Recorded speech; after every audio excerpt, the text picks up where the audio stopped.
Hey, hello, I'm Chelsea. Welcome back to my channel where we talk books. Today I have a very exciting video. Today I'm going to be talking about the classics that I want to read this year. I am not a classics girly, and it is 2020. We are in a new year, and one of my reading goals is to read more classics. This year I want to read 12 classics, which is essentially one a month, which is hopefully not too many. I don't know. Last year I think I maybe read 3. Last year I read Lolita by, I cannot remember, the Russian dude. Yeah, that one, yeah, I read it. I didn't have a great time reading that one. I don't think you're supposed to, I don't know. And I read Sylvia Plath, The Bell Jar, which I enjoyed. It was a downer though. That was a downer. And then I reread Flowers for Algernon. Algernon? I never know the exact pronunciation of that one. And that was a reread. I had read that before, and it is maybe one of my favorite classics that I've read so far. And those were all of the classics I think I read last year. So I'm trying to up my intake of classics. So today I will just be talking about the current classic TBR. And I chose these books because I own most of them. That's a lie. I own all of them. I have physical copies. I have not read them. Something needs to be done with the classics that I have just sitting around waiting to be read. We'll start with the one that I do have currently. I am staying at my mom's. She's on vacation, and she's gonna be gone for a couple months, so I'm at my mom's, which is a nice change. And I'm pet sitting. Oh, we got a new buddy we've got a new friend, and here he is. This is my other baby, my old man. This is Vinny. Vinny is an old man, and him and Gus get along really well, and that is why I'm at my mother's. So, oh Jesus, it is a little chaotic with both pets, I must say. So let's start with the one that I do have, which is Little Women by Louisa May Alcott. And I chose this one because I've seen the movie. Like, some of these books I chose to read as classics because I need beginners. I need like beginner classics, ones that are easy to read, because I did struggle a little bit with Lolita. It is like a beginner classic for sure, but it was dense.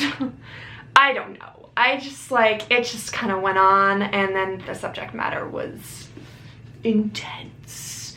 So yeah, I did choose some of these classics because I know of them relatively well. They're often talked about, or I have seen the movie.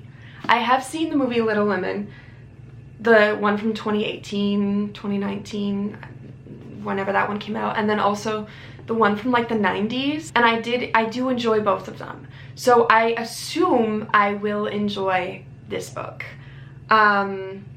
Yeah, what is it about? Meg, Jo, Amy, and Beth, 4 little women enduring hardships and enjoying adventures in Civil War New England. The charming story of the March sisters, Little Women has been adored for generations. Readers have rooted for Laurie in his pursuit of Jo's hand, cried over the family's tragedy, and dreamed of traveling through Europe with old Aunt March and Amy. Aspiring writers have found inspiration in Jo's devotion to her writing. In this simple, enthralling tale, Louisa May Alcott has created 4 American four of American literature's most beloved women. Yeah, that is Little Women, and this I am hoping to get read very soon, like this month. And then I think I'll just read the first lines so we can get to know it a little better. Christmas won't be Christmas without any presents, grumbled Joe, lying on the rug. So that is the first line of Little Women. I almost said A Little Life. I'm done with that book. So the next book that I hope to read this year that is on my classics TBR is The Bluest Eye by Toni Morrison. It is apparently her first novel. I don't know too much about it, except that it is considered a classic. So set in the author's girlhood home of Lorain, Ohio, it tells the story of Black 11-year-old Piccola Breedlove. Piccola prays for her eyes to turn blue so that she will be beautiful and beloved as all the blonde, blue-eyed children in America. In autumn of 1941, the year of the marigolds in the Breedlove's garden, Piccola's life does change in painful, devastating ways. Oh dear. With its vivid evocation of fear and loneliness at the heart of a child's yearning, and the tragedy of its fulfillment remains one of Toni Morrison's most powerful, unforgettable novels and a significant work of American fiction. Sounds riveting. Sounds interesting. I'm excited about that one. The next book that I would like to plan on reading relatively soon. I want to get this done within the first couple of months of the year, or I feel like I'm not gonna read it, because I have tried to read this one before and just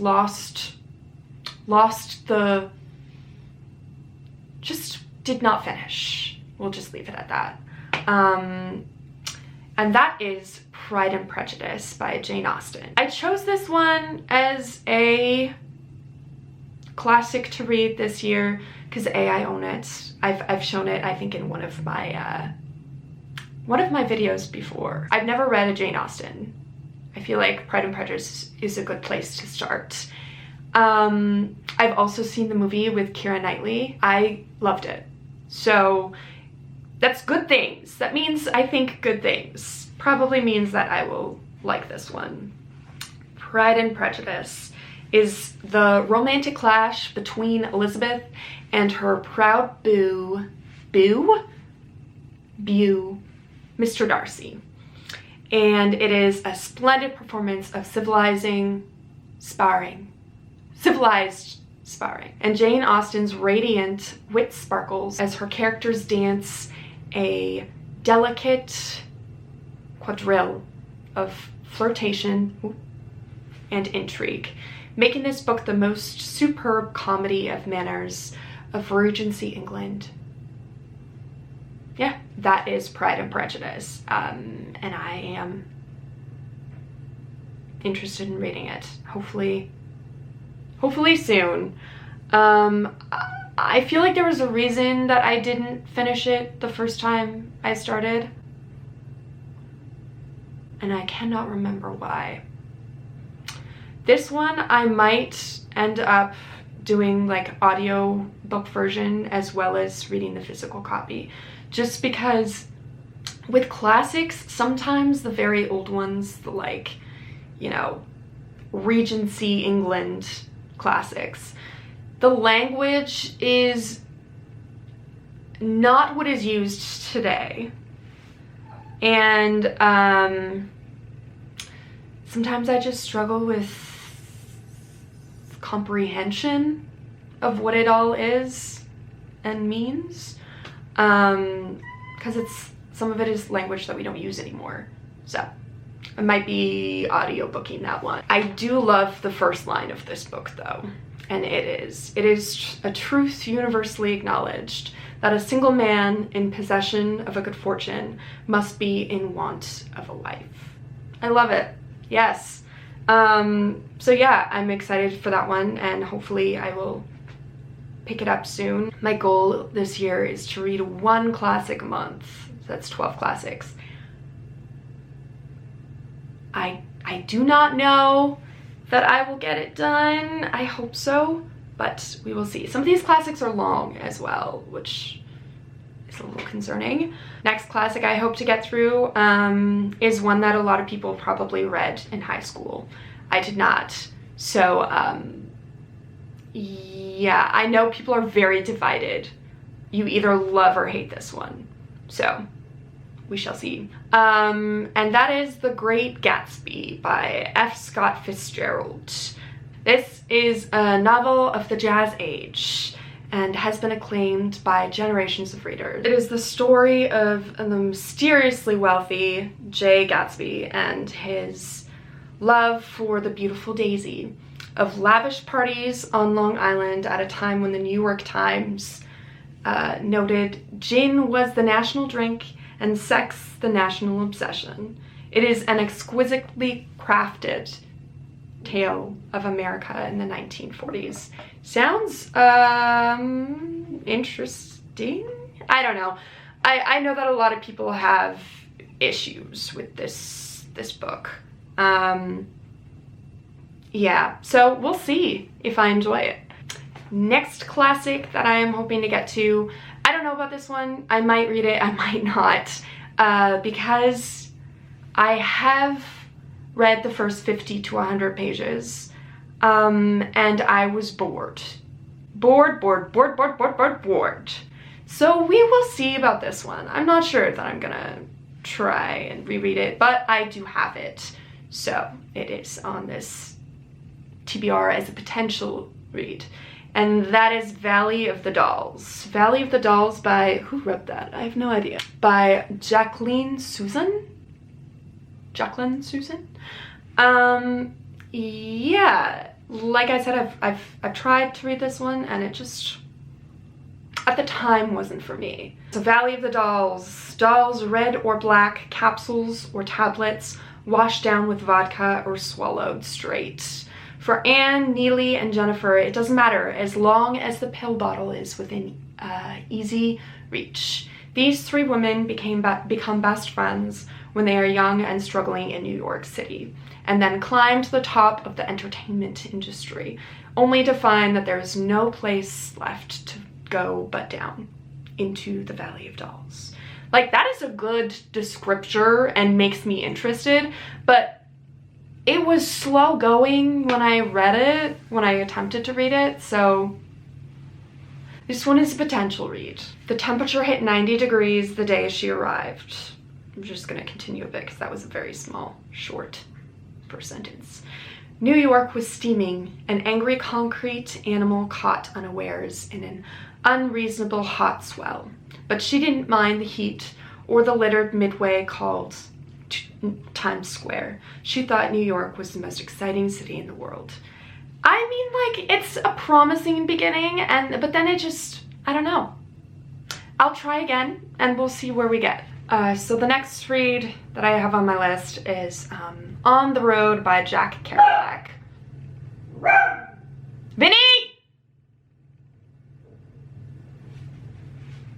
On the Road by Jack Kerouac. Why? I don't know. I have this and I bought it long time ago and I got it at a used bookstore and then I gave it away, and then for whatever reason I saw it at a bookstore again and I was like, okay, and then I remembered after I bought it, I was like, I've bought this book before. So and I've never read it. I bought it and then I never opened it. So this is the year, though. The year of the classics, and hopefully we will get to On the Road, which is quintessential novel of America and the best generation. The best generation. No, that's not right. And the Beat generation. What is the Beat generation? guess I'll find out. On the Road chronicles Jack Kerouac's years of traveling the North American continent with his friend Neil Cassidy, a sideburns hero of the snowy West, as Sal Paradise and Dean Moriarty. The two roam the country in a quest for self-knowledge and experience. Kerouac's love of America, compassion for humanity, and sense of language as jazz combined to make On the Road an inspirational work of lasting importance. This classic novel of freedom and longing defined what it meant to be beat. What is that? And has inspired every generation since its initial publication. Okay. Oh. I must admit, I think I've seen the movie. There's a movie that came out in like the early 2010s, I think.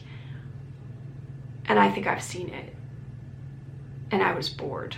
So I am a little concerned. But you know what? We'll give it a shot. I know that it would be considered like a beginner classic. So that's probably one of the reasons I chose it. I also do know that it's very male-centered. A lot of these classics seem to be male-centered, male characters, which, you know, sometimes is fine and sometimes means that misogyny is ahead. So, could go either way, I suppose. The first line of On the Road. I first met Dean not long after my wife and I split up. I had just gotten over a serious illness that I won't bother to talk about, except that it had something to do with the miserably weary split up and my feelings that everything was dead. Kind of promising. I'm interested to continue, I think. All right, next one is, I got two more on my list. Next is Of Mice and Men, which I think I've shown in like my haul video, one of my first haul videos or something. So I do own it, which is why it's on this list. It's also a short classic, which we love. So Of Mice and Men by John Steinbeck. I've never read a Steinbeck book, so this would be my first. And they are an unlikely pair. George is small and quick and dark of face. Lenny, a man of tremendous size, has the mind of a young child, yet they have formed a family. Clinging together in the face of loneliness and alienation, laborers in California's dusty vegetable fields. They hustle work when they can, living a hand-to-mouth existence, but George and Lenny have a plan to own an acre of land and a shack that they can call their own.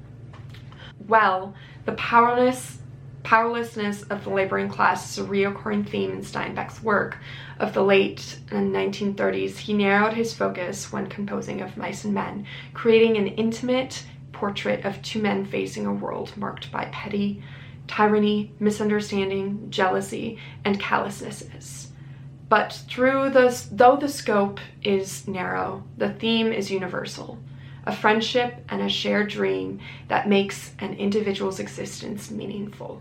A unique perspective on life's hardships, this story has achieved the status of timeless classic due to its remarkable success as a novel, a Broadway play, and 3 acclaimed films. 3? Oh, okay. I've only known of 1. But yeah, so that sounds, I'm like, those themes, I'm interested. I want to know where this goes. So the first little bit of this one is a few miles south of Soledad. The Salinas River drops in close to the hillside bank and runs deep and green. The water is warm too, for it has slipped twinkling over the yellow sands in the sunlight before reaching the narrow pool. Sounds beautiful. All right. I have one more on this list. This would be a reread for me, but I have not read it in a very, very long time. I read it my first year of high school, and it was like a required reading. and I loved it, and I considered it one of my favorite books, like ever. I thought so at the time. I actually got, like, when I moved a couple years ago, I got rid of so many of my books. Like, most of them were gone. I donated them, I got rid of them. At the time, I wasn't the biggest reader. I read a couple books a year. Clearly that has changed. But for some reason, this book stuck through it. I kept this book. And I think there was a reason. I have had this book since 9th grade. So it has been through many years and a couple of moves. And somehow I still have it, and I think there must be a reason that I kept it so long. And that is To Kill a Mockingbird by Harper Lee. Yeah, it is the unforgettable novel of a childhood in a sleepy southern town and the crisis of conscience that rocked it. To Kill a Mockingbird became both an instant bestseller and a critical success when it was first published in 1960. It went on to win the Pulitzer Prize and in 1961, and was later made into Academy Award-winning film, also a classic. Compassionate, dramatic, and deeply moving, To Kill a Mockingbird takes readers to the roots of human behavior, to innocence and experience, kindness and cruelty, love and hatred, humor and pathos. Now with over 18 million copies in print and translated into 40 languages, this regional story of a young Alabama woman claims universal appeal. Harper Lee always considered her book to be the simple love story. Today it is regarded as a masterpiece of American literature. Yeah, I do remember loving that book. And I would be interested to know if I have the same feelings, as I've read so many more books in my life. When he was nearly 13, my brother John got his arm badly broken at the elbow. That is the first line. Not a lot there, but you get to know that she has a brother named Jem. And I know that the main character's name is Scout, and that there's Boo Radley, and that there's her father Atticus, who is a very selfless lawyer, if I remember correctly. Anyway, I don't remember much about this book, to be honest, just thought it was a favorite of mine at one point. Those are all of the classics. So on this list I have only 8. So there is room for more. I just don't know what they are yet. If you have any good, like, beginner classics that are not super long, like, I don't want to be reading Moby Dick here. Yeah, I would love to know. Please just put it down in the comments. That is everything for today's video. Thank you so much for watching. If you enjoyed, please consider maybe liking, maybe subscribing. I'd really appreciate it. Until next time, bye.